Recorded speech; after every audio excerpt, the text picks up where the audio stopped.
What's happening, Radical Recovery Tribe? I just wanted to share with you a couple ideas I had over the past couple of days, and it's been weighing pretty heavily on my conscience and on my mind, and that is having a primary purpose.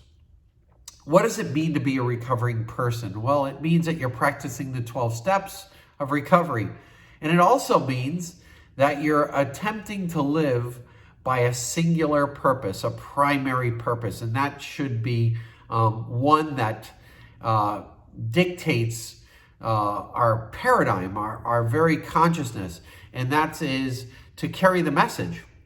And carrying the message is, carrying the message. It's much more than lip service. It involves a lifestyle, a pattern for living. And carrying the message implies that we live attractive lives rather than selling prospects on recovery. They're attracted to recovery by the lives we live and through our example and how we conduct ourselves. Think of it, when you carry a package or you carry a backpack, you're lifting it up. Similarly, you would lift up the message knowing that it has value. It's had an effective and profound change in our own individual lives, and we know that it can work for other people, particularly prospects who want it and need it, if they're really seeking it out. So when I attend a meeting or when I'm talking about this subject with a prospect or another person who's interested in it, I can pretty much sum up if they're serious in their conversation. And it's not judgment. I know that's popular in our culture to talk about, oh, well, you can't judge. But what do they mean when they say stick with the winners? You have to exercise some judgment. Judgmental is bad. I don't like you because you're gay, or I don't like you because you're of different color or different ethnicity. That's judgmental. But exercising judgment is the very thing that we come to rely on, particularly as we spend our time or invest our time in someone else. And I can usually tell in their conversation when I will talk to them, I'll say, do you have a schedule of meetings that you attend? Or have you looked into it? And even if they haven't, I can direct them to the resources that do. But just because they say they are doesn't always necessarily mean that they are. I usually let their actions demonstrate, and I'll say, hey, meet me here tomorrow, or I'll see you here next week. And I'll feel them out, and I'll continue to do what I do. But more importantly, I conduct myself with a primary purpose in all of my affairs. Whether, you'll never see me go to the beach with a laptop. When I work, and when I play, I work. I don't try to play when I work, and I don't try to work when I play. In other words, I don't bring a laptop to the beach, or you'll find me doing a Zoom meeting when I'm riding my motorcycle. And it's not something that I do. I try to segregate those two parts, and I try to be present when I'm doing what I've decided to spend my time to do. And I realize time is a valuable commodity. And I know that it may not be popular, but we celebrate increments of time in recovery. We have anniversary nights. We pass out different colored chips to represent amounts of time. Time is important. I know that we only have 24 hours a day, but why does some people accomplish so much while others accomplish so little in the same 24 hours is how they expend their time. Their expenditures of time will determine to a large degree the quality of their life and the quality of their recovery.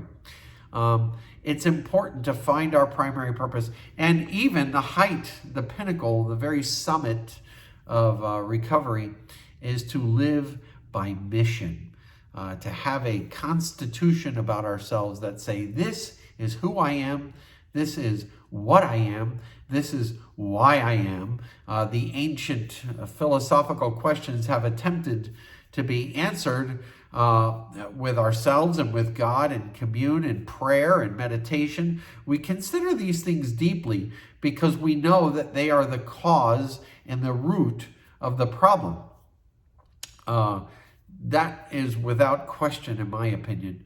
I know that the effect of my problem was the substance or the alcohol or whatever it was that I was using to alter my mood so I wouldn't have to deal with life on life's terms. So it's important that we develop a primary purpose in all the departments of our lives and live by a primary purpose in recovery, that we can live attractive lives and attract those to us into our energy and into our environment that is representative of the life we live. I know it sounds pretty deep and somewhat awkward to talk about, but it's important that we do it because then we're living on purpose. The alternative to living on purpose is living without purpose. And that's just being meandered by every wind of popular doctrine that comes along. It's important that we establish for ourselves what's important, and then endear that, and live up to it, live worthy of our ideals. Anyway, the only way out is to go through. There's no other way. We have to go through what we have to go through to get where we have to get. But it's important that we reach inside of our imagination and imagine the kind of life we want to live, the kind of person we want to be, the kind of husband I would like to be, or the kind of professional I would like to be, and then get that ideal real concrete, and then take it out of the abstract universe and put it down on paper, put it down, get a real clear image.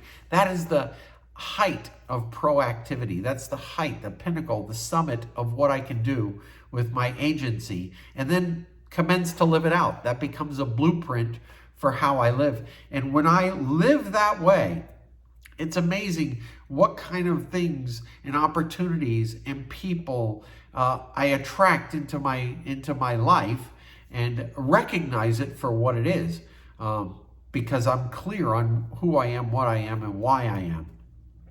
So something to think about. It's a lot to consider, and it's more important to embrace the process as opposed to embracing the product. Really try to get in touch with who I am and why I am, and take some time. It's not something that should be hurried along.